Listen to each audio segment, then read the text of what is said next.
Middle east तो जल ही रहा है। आपको यह लग रहा है अगर कि लेबनान पर हमले बंद हो गए नसरुल्लाह के कत्ल के बाद, हिजबुल्लाह के कमांडरों को मिटाने के बाद, उनको शहीद कर देने के बाद, तो यह गलत है। सच्चाई यह है, 2 दिन पहले मैंने बताया था कि इजराइल जमीनी ऑपरेशन करना चाहती है, जमीनी फौज लेबनान में घुसना चाहती है। अब जब लेबनान के बचाने वाले ही ना रहे तो इजराइल को क्या ही डर होगा।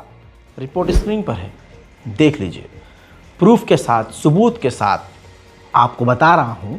इजराइल ने माना है कि वो ऑलरेडी लेबनान के अंदर जमीनी हमले शुरू कर चुका है और रेड कर रहा है। छोटे मोटे इलाकों में लेबनान के इजराइल की सेना घुस चुकी है और वो रेड करना यानी गिरफ्तारियां करना, जमीनों पर कब्जा करना, मकानों को ध्वस्त करना शुरू कर चुकी है। हसन नसरुल्लाह को इतनी आसानी से इजराइल नहीं मार पाया है। 2006, ये भी रिपोर्ट लगाओ भैया, प्रूफ बहुत मांगते हैं ये लोग। हाँ, ये देखिए, 2006 के बाद इजराइल ने स्पेशल कमांडर अपने अंडर कवर भेजे थे, जासूस, वो भी कमांडर लेवल के, लेबनान में 2006 से भेजे हुए थे, जो कि वो लेबनान के अंदर तक पहुंच गए थे और उन्होंने सीक्रेट और बहुत ही खतरनाक और सेंसिटिव जानकारियां इकट्ठा कर करके इजराइल तक दी। वो तमाम जानकारियां आज काम आई हसन नसरुल्लाह को कत्ल करने में। अब आपको यह भी बता दूं, हसन नसरुल्लाह की मौत के बाद भी ये हमले आप अपनी स्क्रीन पर देखिए। लेबनान के ऊपर नसरुल्लाह के कत्ल के बाद भी ऐसे हमले इजराइल ने किए हैं कि एक ही दिन के अंदर 80 लेबनान के आम लोगों को इजराइल ने कत्ल कर दिया है और ये मौत के आंकड़े बढ़ रहे हैं। हजारों की तादाद में लेबनान में लोग घायल हैं, सैकड़ों मकान ध्वस्त हो चुके हैं, इलाके में तबाही नजर आ रही है। ये हमले कोई हल्के हैं, 2-2 हजार पाउंड के बम इजराइल गिरा रहा है। और आपको क्या ही बताऊं, ये तस्वीर आपको स्क्रीन पर, मोबाइल की स्क्रीन पर नॉर्मल नजर आ रही होगी, लेकिन जिस जगह ये बम गिर रहे हैं ना, वहां सिर्फ लाशों के टुकड़े हैं। इजराइल को खुले सांड की तरह अमेरिका ने मिडिल ईस्ट में छोड़ दिया है। याद रखिएगा, जेनोसाइड का सपोर्टर, सबसे बड़ा स्पॉन्सर अमेरिका है। अमेरिका ने भर भर कर हथियार इजराइल को दिए, उसने गाजा तबाह कर दिया। अब एक अपडेट और आया है कि इजराइल को हथियारों की कमी होने लगी है, तो उसने अमेरिका से, अपने नाजायज बाप से कहा है कि जल्दी हथियार दो, हमें हथियारों की जरूरत है। उधर तस्वीर ये देखिए, इजराइल ने भारी मात्रा में लेबनान के बॉर्डर के बेहद करीब भारी टैंक तैनात कर दिए हैं।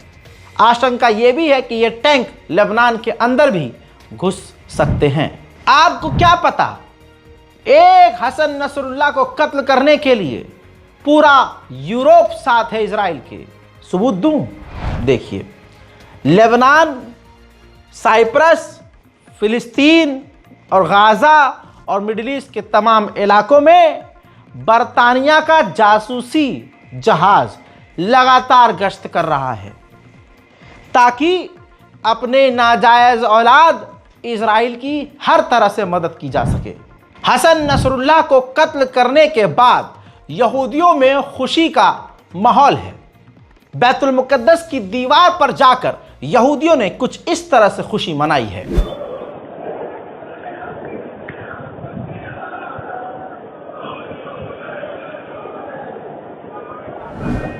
ऐसे बहुत सारे लोग हैं जो लेबनान के लीडर हसन नसरुल्लाह के बेहद करीबी थे।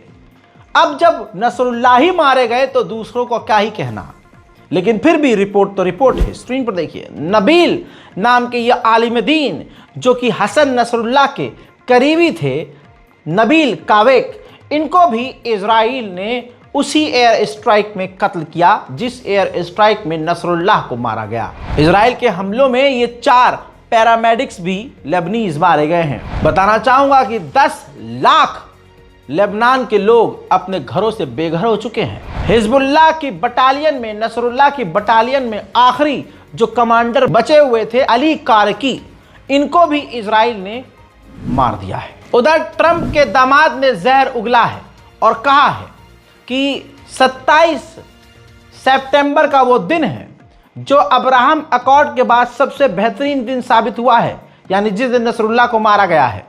क्योंकि इजराइल ईरान पर हमला नहीं कर सकता था, नहीं कर रहा था, और ईरान के पास परमाणु या कोई हथियार हो वो तो दूर की बात है, लेकिन नसरुल्लाह ने अपनी गन पॉइंट इजराइल की तरफ किया हुआ था, यानी नसरुल्लाह के निशाने पर इजराइल था। आज वो डर खत्म हो गया है, आज मौका है। कौन कह रहा है? ये डोनाल्ड ट्रंप का दामाद कह रहा है कि आज मौका है कि इजराइल अपने तमाम खतरों को मिटा दे, यानी ईरान को मिटा दे।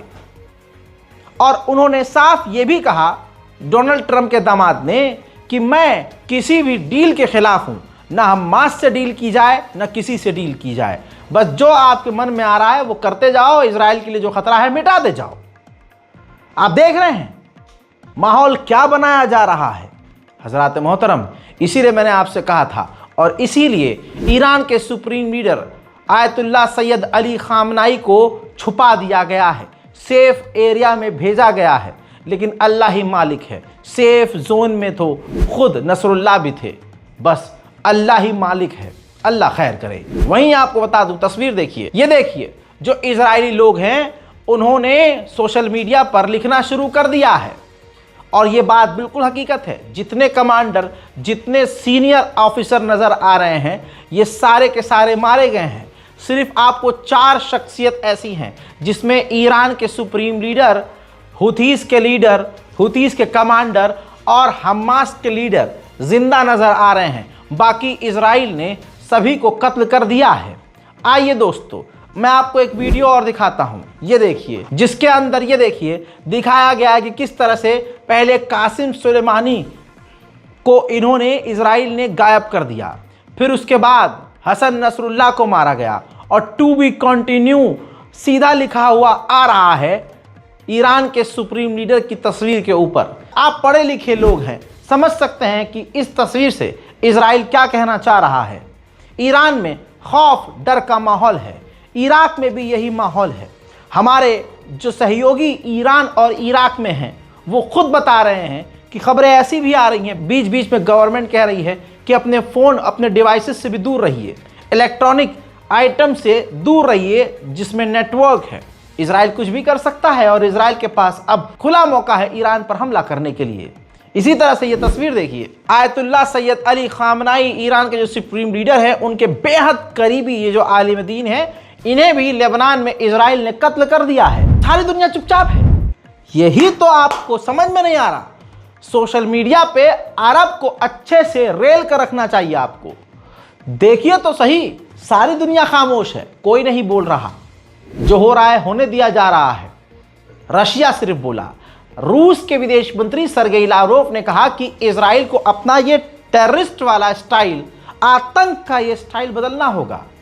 उन्होंने कहा कि ये डर है कि जानबूझकर इजराइल भड़का रहा है ईरान को, ताकि ईरान और अमेरिका डायरेक्ट जंग में उतर आए और उसको जो करना है वो कर दे। हसन नसरुल्लाह के साथ ईरान के एक कमांडर भी, सीनियर कमांडर भी मारे गए, जिसके बाद ईरान के IRGC ने, फौज ने धमकी दी है कि खाली नहीं जाएगा।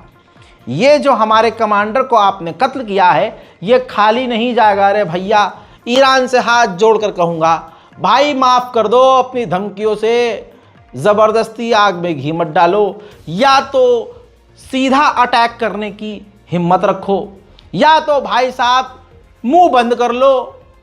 पूरी दुनिया के मुसलमान परेशान हो गए, धमकी धमकी धमकी धमकी धमकी। और अभी जो आपके लीडर हैं वो तो फुस्सी हैं। ईरान का जो नया राष्ट्रपति है मसूद पेज़ेश्कियान, भाई साहब वो तो अलग ही फुस्सी बम है। अब कुछ दिन पहले उन्होंने कहा था कि अगर ईरान के ऊपर कोई और मुसीबत आई तो ईरान टुकड़े टुकड़े हो जाएगा। अब इस शख्स का कहना है कि अमेरिका और यूरोप ने वादा किया था कि आप अगर इस्माइल हानिया का बदला नहीं लोगे तो हम लेबनान और गाजा में दोनों के साथ इजराइल की डील करा देंगे, सीज फायर करा देंगे। लेकिन ऐसा नहीं हुआ, नसरुल्लाह को ही मार दिया। उसने हमारे साथ धोखा किया। अरे भाई, धोखा ही किया है और अमेरिका इजराइल धोखा ही करता आया है। तुमसे पहले जो ईरान का शेर राष्ट्रपति था रईसी, वो शख्स कभी भी अमेरिका इजराइल की जबान पर भरोसा नहीं करता। पता नहीं है पेजेश्कियान कौन सी खाल के अंदर कौन सा इंसान है। पता नहीं ईरान के लोगों ने इसको राष्ट्रपति कैसे बना दिया है।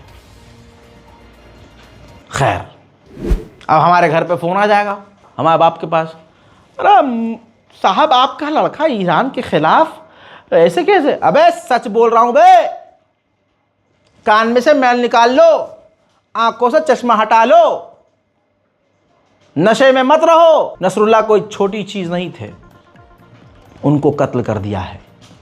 और ईरान अगर अब कहे कि हम इनको नहीं छोड़ेंगे, हम उनको नहीं छोड़ेंगे, जनता पूरी दुनिया के मुसलमान कह रहे हैं कि इस वक्त ईरान को एक्शन लेना चाहिए।